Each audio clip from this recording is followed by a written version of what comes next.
Good afternoon, guys. How are you? DLynn Proctor here with Fantesca, at DLynn's Den, historic downtown Napa Valley on this beautiful, beautiful Wednesday, May 27th, 2020. We're really excited to be here with all of you, as I always am, whether it's doing an IG Live with amazing guests and friends, whether it's doing a Facebook Live like now, YouTube Live, or Twitter Live.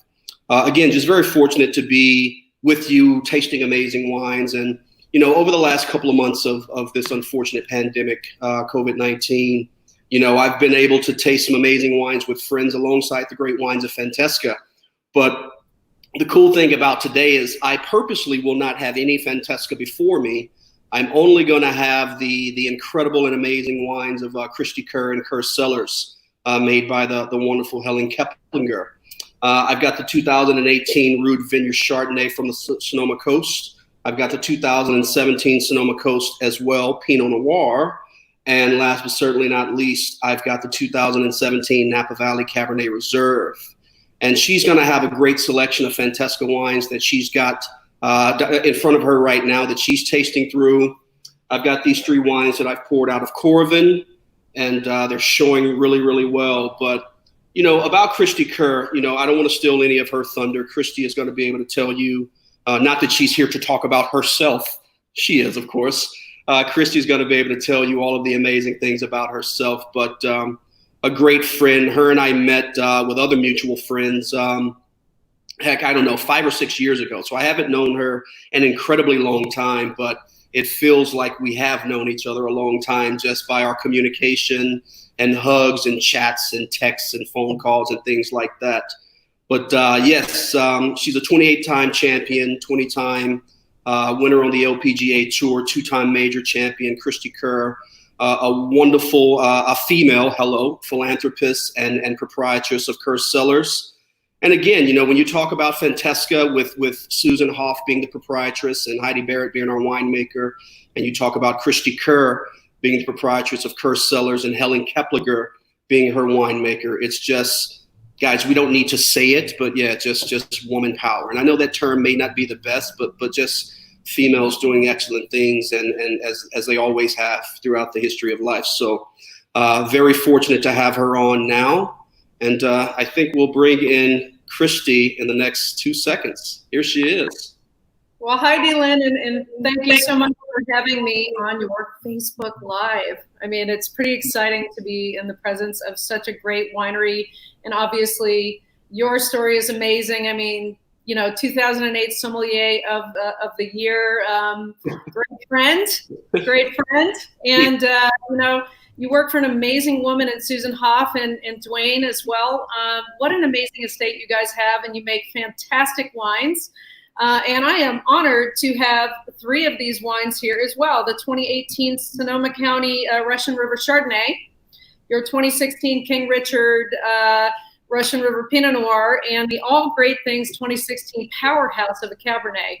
So very honored to be tasting these with you today, but we're going to have a discussion, right? We're going to have a discussion about some really cool things. And to introduce myself to everybody out there, I am Cristie Kerr. Yes, I'm an LPGA professional golfer, not at the moment because COVID-19 has really put a damper on our season. In fact, on June 2nd, we're rumored to find out whether we're even going to be playing in July and August. It's been pretty crazy. It's allowed me to be able to focus on the wine, you know, the wine stuff and do these club collective tastings, as I call them, with other wineries. You really have to support each other right now in this terrible time of need. I actually just played in San Diego in a golf event on Monday for Memorial Day with John Rahm, Emilio Grillo, Charlie Hoffman, and Xander Schauffele to raise money for the resort, for the Fairmont there. We raised about $150,000 from that little golf event, which people got to social distance in their carts. We all had our own carts. And it was a really, really fun event for me. So got to meet some really cool people. And that's what this is all about. That's why DLynn and I are co-oping right now to do this tasting for you all. Just to give you a little bit of background information, obviously you guys know I'm a golfer. You can go on LPGA.com and check all that out. But I'm studying to be a certified sommelier. I passed my level 1 sommelier with Court of Master Sommeliers over 2 years ago now. It's going to take me a little bit longer than it will for some other people because I have another full-time job besides having a wine business. But I have fallen in love with wine ever since the late 90s. We had a tournament in Napa Valley, and I got to go around wine tasting with my friends, played my practice rounds insanely early. Thank God it was a no-cut event because who wants a cut in Napa Valley, right? No kidding. No, that's bad news. I just, over a period of time, let's call it 12 to 14 years, I was able to go meet winemakers and vintners and people who worked in the wineries, and I just fell in love with everything. At Kerr Cellars, we have an expression, agra adum forum, which literally means soil to bottle. It's sort of like a whole farm to table expression, but it literally goes from the soil to the bottle, and every detail is paid attention to. And that's really what we're about at Kerr Cellars. But getting back to how I got introduced to wine, just made a lot of friends, and got the opportunity before that to be able to make a wine with a very, very large company, but we didn't see eye to eye. So after about 1.5 years of going down that road, I decided to take matters into my own hands, which I think I'm pretty good at. Wrote emails and called 3 of the wineries that we were more friendly with. And the one that gave us the ring back was Suzanne Pride Bryan from Pride Mountain Vineyards, one of the top 100 wine estates in the world by Robert Parker. And was one of the first wineries that my husband and I had gone to when we would go on vacation. We literally would sit in Mustard's Grill. People would give us recommendations. This is like in the early 2000s. And lo and behold, we went up to Pride Mountain, and we made a very, very good friend in Tim Boucher, the tasting room manager up there, and just fell in love with this property. People, if you haven't been up to Pride, you really, really must go. And the amazing thing was the relationship that we, fostered with them over, a 10-year period of time. They donated, magnums and double magnums to our Birdies for Breast Cancer charity, in which we raise money for breast cancer research. They helped come pour at some of our events, like just a great relationship. And finally in 2008, after this this lull, this disappointment of not being able to make a wine, like I said, I took matters into my own hands. And, Suzanne Pride said, when can you come up to Pride Mountain? And we sat up in the crow's nest above where all the stainless steel tanks are, and had a discussion for about 30 minutes. And in those 30 minutes, she tried to dissuade me from doing this. And finally, I told her, I don't care what it costs. I want to make 100 cases of the highest end Napa Valley Cabernet Sauvignon that we could make. And I didn't want to make any money on it. And she was like, what? What? And so I elaborated further, saying, well, my mother was a breast cancer survivor. We have this foundation, and I would give all the profits, 100% of the profits for 10 years, if this worked, away to breast cancer research. And that's what we did. And we created a grant at Stanford Hospital for research. So pretty cool. We gave about $200,000. We didn't, wine is if you're doing a very high-end wine, as everybody knows, it's a very capital-intensive business. So still making about $200,000 and giving that profit away to Stanford Hospital for this grant for research was an amazing accomplishment. And along the way, first of all, Sally Johnson is a phenomenal winemaker up there, and she's had 2 100-point scores, in the last 5 years. She made our curvature for us. Curvature was our first brand. We can only make so much wine up on Pride Mountain, and they knew eventually if we were successful and we got enough brand recognition that we might want to start a brand for profit someday. So that's when she introduced us to a few winemakers, and as soon as we met Helen Keplinger in 2012, it was just literally, I hate to say this, like love at first sip. Like we got along, we talked to each other about the kind of wines that we wanted to make, and off and running in 2013 was our first vintage. We made a Sauvignon Blanc that got a 92-point score from Napa Valley. We made a Pinot Noir from Sonoma Coast from the Wallala Vineyard, which was mid-90s rated scoring as well. And our Mac Daddy wine, our flagship wine, was the Reserve Red, which got a 98-point score from Robert Parker. So detail-oriented winemaking, meticulous attention to detail, distinctive and prestigious sourcing. And that's really what Kerr Cellars is all about. And I really, really love wine. And I love that you really, really love wine. Yes. So look, what before I dive into anything that I would chat about, since we're talking about the incredible wines that you make, and while I don't have the Sauvignon Blanc before me, I do have this incredible Sonoma Coast Chardonnay, which I love Sonoma Coast wines. And look, you think about Sonoma County as a whole, and you think about all of these sub-appellations and AVAs, and you've got the lovers of Russian River, you've got the lovers of Sonoma Coast, you've got the lovers of whatever they love. Everybody has their style. But I do have your single vineyard Chard in front of me that I'll show all of the amazing guests that are tuning in and that will tune in once we post later. It's always funny making sure you put this in front of the camera, right? Yeah. So that everybody can see it, because what's straight to you is not necessarily straight to everyone else. Correct. But the thing about this, though, not being on IG Live, it's not reading backwards. So this is 2018. This is a Kerr Cellars Rude Vineyard Chardonnay. I'd love for you to tell us a little bit about this. I'm going to be sipping this wine, and kind of what's your ethos and your passion with this wine? Why do you love it so much? Because I love it too. Thank you. You know, this wine is an amazing Chardonnay from the Sonoma Coast, Russian River Valley. It's a single vineyard Rued Chardonnay, 100% Rued clone. I think it's just a really unique piece of property. It's about 5-6 miles from the ocean, and it's got this great minerality. And I know if Matthew Lane's watching right now, he might say, "What kind of minerality does this wine have?" But it's got a lot of it's got a little bit of whetstone. It's got like these freshly cut white flowers. It's got this lemon curd. It's got a great crisp acidity. I love this Chardonnay.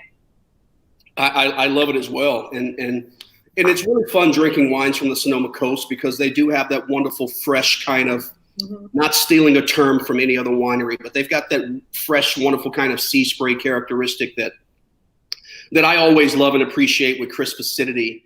And you did say something about Kerr. This has a wonderful, not weight in a bad way, but it's got a wonderful kind of tactile sensation of weight that I'm really, really happy about. It's got beautiful tension in this wine, and you know, I love to pair this with some kind of lemon beurre blanc, or maybe like a Parmesan risotto that has asparagus. So you can even pair this with seafood. Anything really goes nowadays in wine and food pairing. Maybe not in the court of master sommeliers, but you know, people drink what they like to drink and they eat what they like to eat. Yeah, absolutely. You're absolutely right about that. And look, just to kind of mirror your Chardonnay, I'll say a few words about the wonderful wines of Fantesca. You've got 3 wines in front of you, of course. That's our just released. When I say just released, holy smokes, this wine was literally released about 5 weeks ago. And we've been fortunate through all of the pandemic to get those wines out of a skeleton crew warehouse. Of course, like everyone in the Napa Valley, shipping out wines for fulfillment. But folks have really enjoyed the 2018 of our wines as well. And yours being Sonoma Coast, ours being a little bit more, not a little bit more, much more, you know, Russian River AVA influenced. And yours is a single vineyard. But what I like to say about the Fantesca Chardonnay, it's a wonderful kind of blend of 3, you know, Grand Cru vineyards, if I may dare say that word in California. I'll probably get a little bit of kickback on that, but that's okay. But, you know, you use this wonderful single vineyard, the Rued vineyard, and we're fortunate to use the families that allow us to buy fruit from them. We're very fortunate for these relationships, like the Bacigalupi family, you know, 5-generation family, Pam Bacigalupi, of course, and of course the Martinelli family, 4-generation, 5-generation family, and last but certainly not least, Ulysses Valdez. Now, one thing I can say is you're probably going to hear the sirens. I am in St. Helena. That is for the volunteer fire department happening right now. So if you hear a little noise in the background, everything is okay here in Napa Valley. But our wine is going to be a blend of 3 single vineyards that Heidi Barrett and Tony Arcudi, our associate winemaker, sourced these wines from. And it's a very nervy wine. And I know the sommeliers that are listening will understand that, but it's a very nervy wine with great acidity, you know, no mallow. It's just all about the crispness and the elegance. We picked a little bit earlier. We picked 4 styles that are true to the DNA of the Russian River AVA, and more importantly, the vineyards that we're fortunate to source from. But of course, we still have that Puligny Montrachet sensibility. And, you know, you make a couple hundred cases On a great year, we might get about 800 cases of this, but typically around 550, 600. And again, it's just a very nervy and amazing Chardonnay that, like yours, when people get their hands on our limited wines, man, people are just really, our consumers, our collectors, our friends, our family, they're just really excited to have these Chards, you know. And I love that they tell a tale of two styles of Chardonnay from within, 18 miles of one another, depending on where you are in the valley to the coast. So. And like you said, I think it's really important to mention the sourcing, and you mentioned the Valdez family, and we source all of our Burgundian varietals from the Ulysses Valdez family, and I think your Chardonnay is just absolutely gorgeous. It's got great elongation on the palate. It's got great stone fruit, and this very crisp, like Granny Smith apple quality to it. I love it. I'm glad you love it. I love yours. So, look, before we get into the Pinot Noir, because, we've got a couple more wines to chat about, but look, we've got all night. Well, I know you've got kiddos. You might not have all night, but you know what I mean. We're in a room right now. Dogs, kids, everything. So, I guess, you talked about the amazing things that really ignited your passion and going back, to being on the top of Spring Mountain, of course, at Pride, and just these great relationships. How can you parallel the highs and the really the difficulties of the wine industry, kind of like with some of the parallels between golfing at the highest level, because both of them is pretty rare air at the end of the day. They're pretty rare air to do both. Yeah, and to do things at a very high level. I think there are a lot of parallels, going back to my love of food and wine. I mean, that's really born of my travel all over the world. Yes, my palate was born in Napa Valley, and that's what I prefer to drink. But, visiting Burgundy, visiting the Willamette Valley, visiting, Priorat in Spain, visiting the Adelaide Hills or McLaren Vale or anywhere in Australia. Hi, Penfolds people. Love you. And I know you were at Penfolds as well. Traveling the world and trying different wines from different regions, you get a whole new appreciation for the different styles of winemaking, or old world versus new world winemaking. And, I missed a cutting event and I drove 3 hours by myself on the wrong side of the road to go to Burgundy because I wanted to smell the air. I wanted to touch the cross at DRC. So, I mean, there are certain pilgrimages you make in golf. There's certain pilgrimages you must make in wine. It is a very, very difficult industry in their own respects. There are a lot of highs and lows.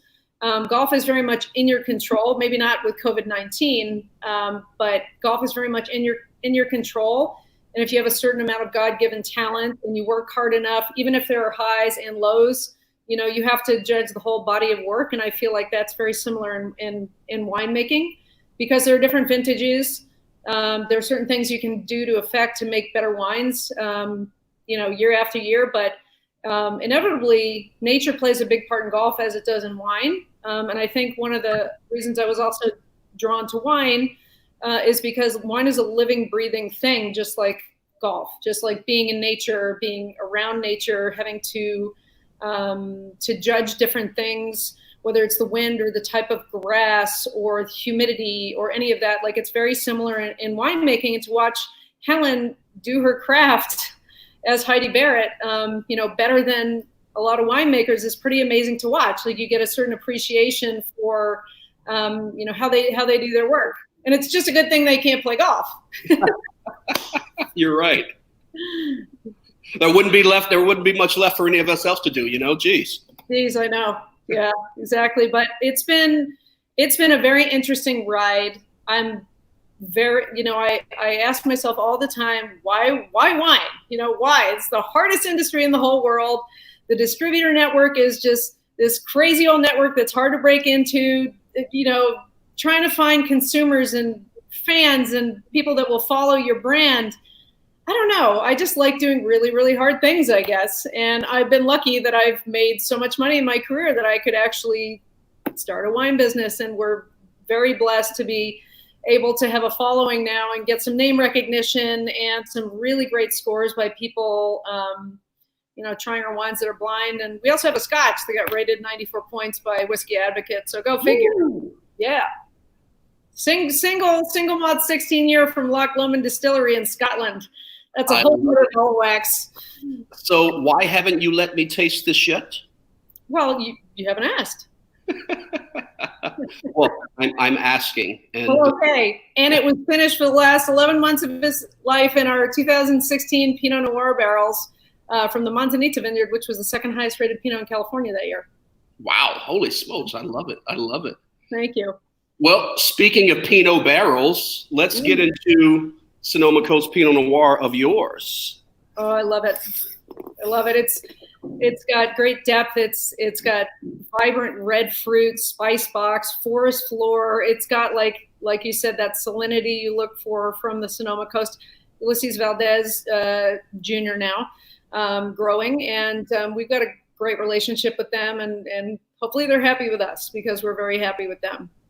And I've got your 2016 King Richard's Reserve Pinot Noir, beautiful cherry on this, and the spice, and I love it.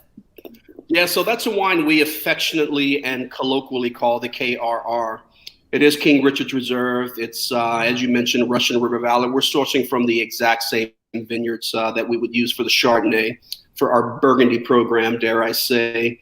And yeah, it's a pretty wine that's lifted and elegant, and it's got the right amount of sour cherry that you look for. It's got the right amount of kind of bright Bing cherry that you look for.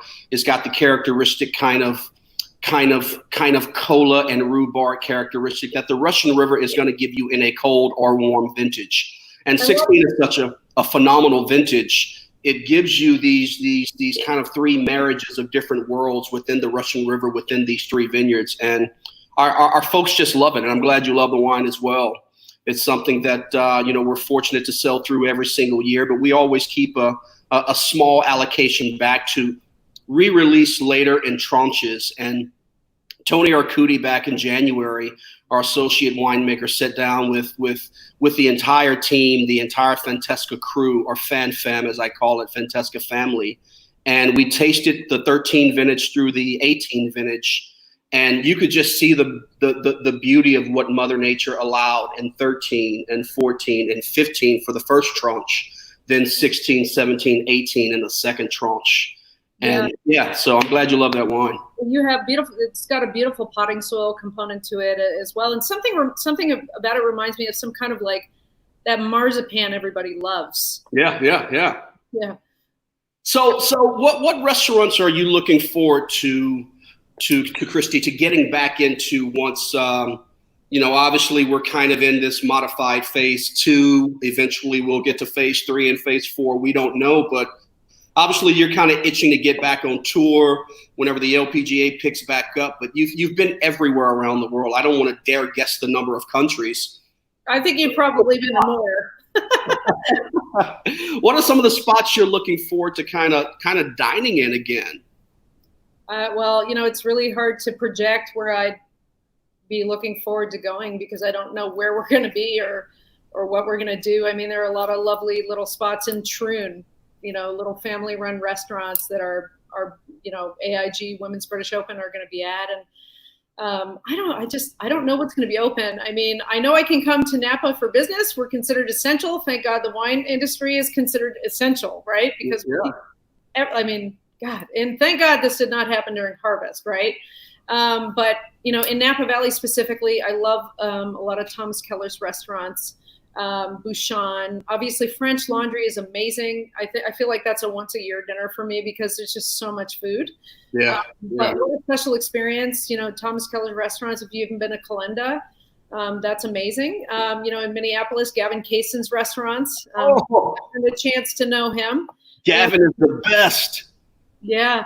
Paul Bartolotto's restaurants in Wisconsin. We go up there for golf and for meetings. And, we were just in San Diego, and it was such a shame that Addison wasn't open because Chef William Bradley is an amazing chef. So Del Mar, Addison at the Grand Del Mar, baby.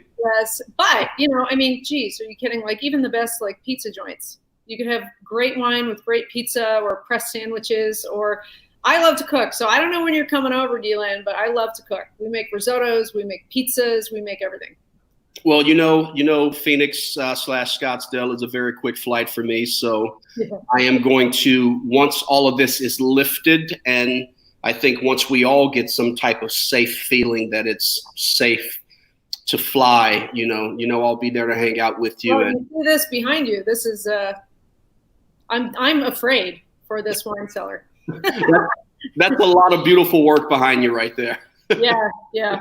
I need more diversity in there, but anyways, a love of mine obviously is Cabernet Sauvignon, and You're All Great Things is an amazing Cabernet Sauvignon. If I may lead with this one,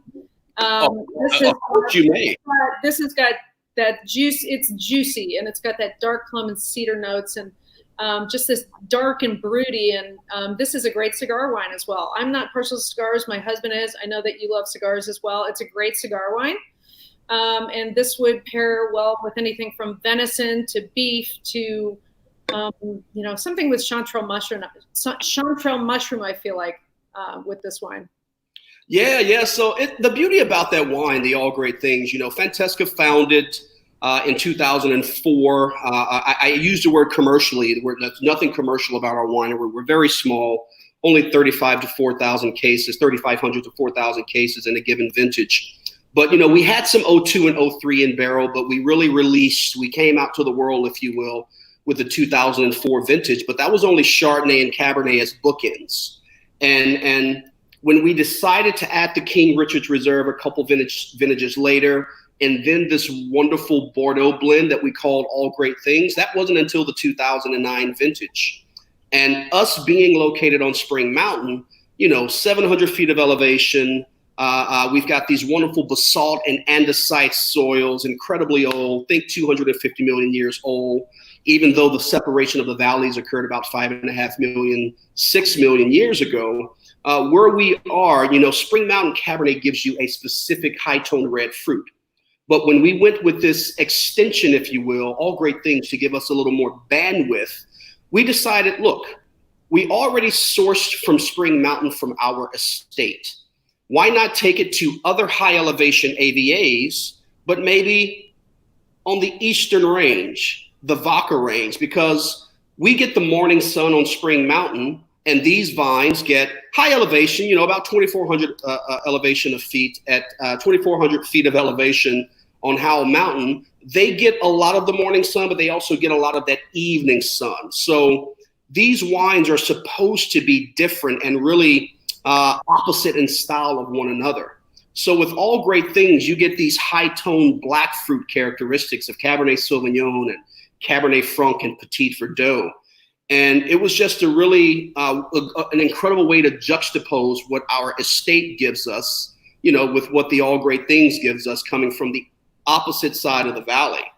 So that's why the name is as such. And I can tell you the barrel that you picked for this is absolutely beautifully integrated. Thank you. Well, we can thank Heidi for that, and of course, Mr. Tony Arcudi. Yeah. Can't thank me for that. That's a beautiful wine. But what do you have in front of you there? So yeah, for you, I've got. This is not for you. This is for me. For me, I've got the 2017 Reserve Kerr Cellars Cabernet Sauvignon. So I didn't decant these wines. Of course, I'm using the Coravin, and I probably poured my first Coravin about 45 minutes ago, and it's opened up in the glass, and I haven't topped this one off just yet. And yeah, I'm excited about this. I know it's only 200 cases produced of your Cabernet. So tell me about it. That's, as my grandmother used to say, learn me about it. Well, it's a blend of Cabernet Sauvignon from the Beckstoffer, Missouri Hopper Vineyard. There's a little bit of the old Bardarajo estate, the Red Hen Vineyard, to round out the cab in this. There is Merlot from up on Pritchard Hill from the Hui Vineyard up on Nine Suns, which is whatever, hundreds of pitching wedge from Colgan. Yep. And also there's about a 1.5% point of Petit Verdot from Sage Ridge, which is up past Nicolini, which we're going to be buying a lot more fruit from, and going to be making for our 2018 vintage. We're going to be making a single vineyard Petit Verdot from Sage Ridge. So That's all awesome. very exciting things. Yes. So it's a Cab Merlot and Petit Verdot blend. And why don't you tell me what you get from this? Because I know my own wines. Yeah, so the beauty about this wine is I get the sensibility of Napa Valley. I get some hillside. I get this wonderful sun-kissed hillside fruit characteristic, but I also get elevation. I get these black tones that I expect from some of the spots you name, especially on Pritchard Hill. Now, while Pritchard Hill is not as high in elevation as other places on the Eastern Range, there's still this lift that you get to Pritchard Hill wines.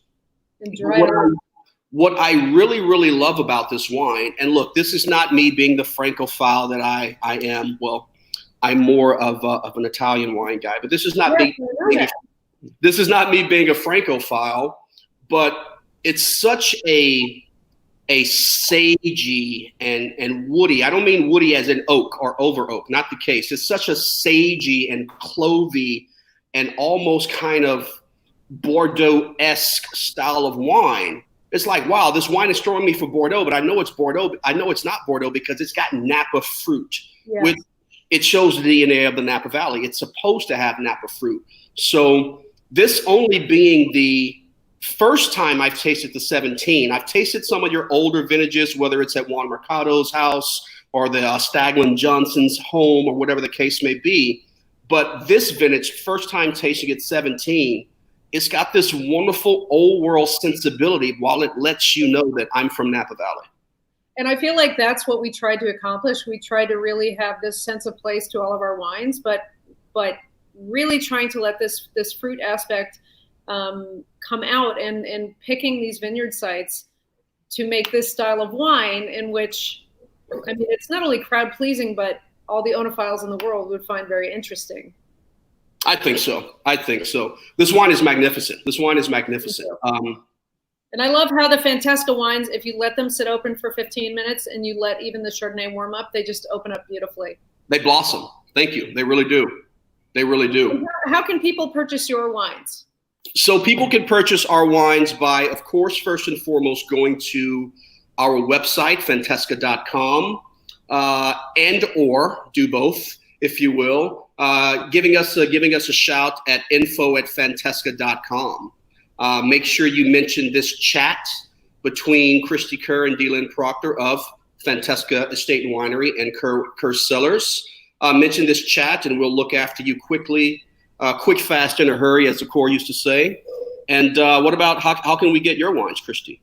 Well, we don't have a tasting room currently. Maybe that's not a bad thing, right, during COVID-19, but I feel like in the next 12 months, we will have a tasting room somewhere in the Napa Valley. But we do tastings, unique experiences that we organize by appointment only. So you can go to Abby, so ABBY at kerrcellars.com, or you can go info@kerrcellars.com, or you can just visit the website, kerrcellars.com, for more information. Absolutely. Well, look, I mean, I am elated. I'm over the moon. I was so happy to receive your text. Look, at the end of the day, I'm always happy to receive your text. Like I say, we talk, we text, we call, we chat, we hug each other when we see each other. We'll share a glass of Chablis or Barolo or whatever the case may be. But when you were really keen about hopping on and having a chat about the amazing things that you do, and thankfully what you think of us, the amazing things that we do, I was very, very thankful to hear that. And so very happy to have you on. I know it's really cliche to say, oh, I know you're busy, but you're incredibly busy with the kids, the family. You're still, waiting for the day job, if you will, the career to get kicked back up with the LPGA tour. So I'm fortunate for you. I'm thankful for you, thankful for your time. And please tell me. We're not done yet. I want to know what got you started in wine, because I know a lot of people out there don't know your story, and they know you from the Somm movies, right? You're the famous DLynn Proctor, but what led you to wine? And more specifically, become a master of wine, of Italian wine. Yeah, I'm Italian, by the way. I'm half Sicilian. I love it. So look, I worked in restaurants It would be 25 years ago. So I worked in restaurants at the age of 14, 15, and 16. But I said this live before, and I said I would never repeat it. Now I'm saying it live again. My dad got an ID that said I was a couple years older than I actually was. And that kind of messed up some things going forward. But that's a whole nother story. Well, I was 20 when I started drinking wine, so it's okay. Yeah. And, just really to keep one thing, the people that know me know I hate talking about myself, so I never do it. But being a busboy in restaurants, which at the time in the state of Texas, that's the job at a certain age that you could get. And then and things have changed, but you could become a waiter, if you will, at the age of 17, but you couldn't deliver drinks to a table, alcohol, until you were 18. So a lot of crazy Texas state laws back then. But I was around restaurants in the more affluent area, even though I didn't grow up affluent at all. But I was a busboy in affluent restaurants in an affluent area in Dallas called Uptown. This is back 94, 95, 96. And just being around great food and great wine and great people and great chefs, great servers, all these folks much older than I, and I was just the busser.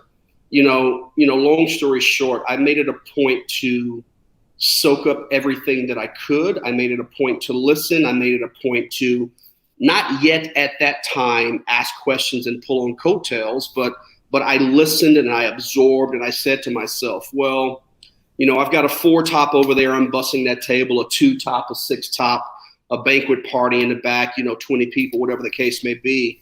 And I'm hearing them talk about, their last trip to Tuscany and Bordeaux, and when they were in South Africa at this wine place, and they're ordering all these wines.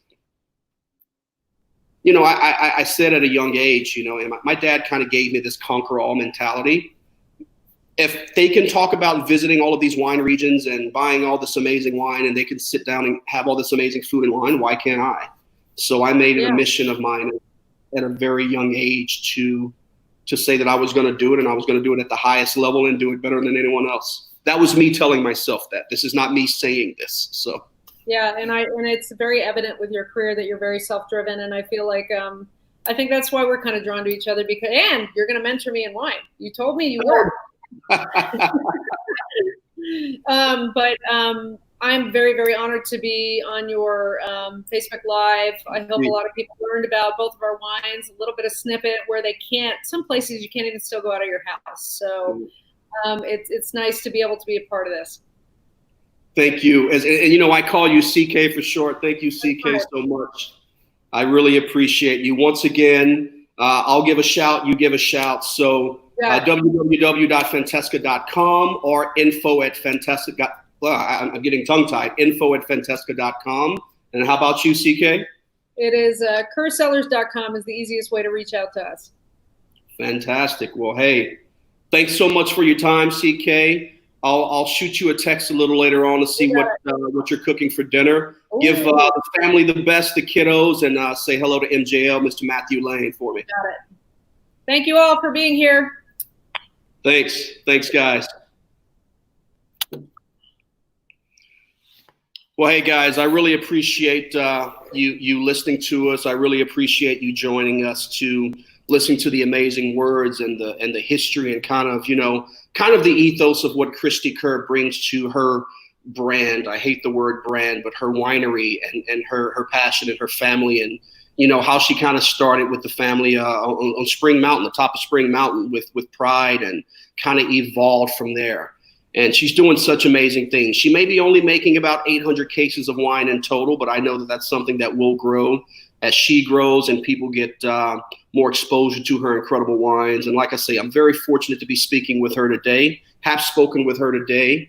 And again, we can't wait to do it again. So join us live tomorrow through the same channels, Facebook, Twitter, and YouTube, as I jump on with another great friend, Kyle Rudolph of the Minnesota Vikings. But as I do this outro, much love to Cristie Kerr, Kerr Cellars. Hit her up at kerrcellars.com, info@kerrcellars.com. Hit us up at fantesca.com or info@fantesca.com. And as I always say, peace. Thanks, guys. Thanks so much.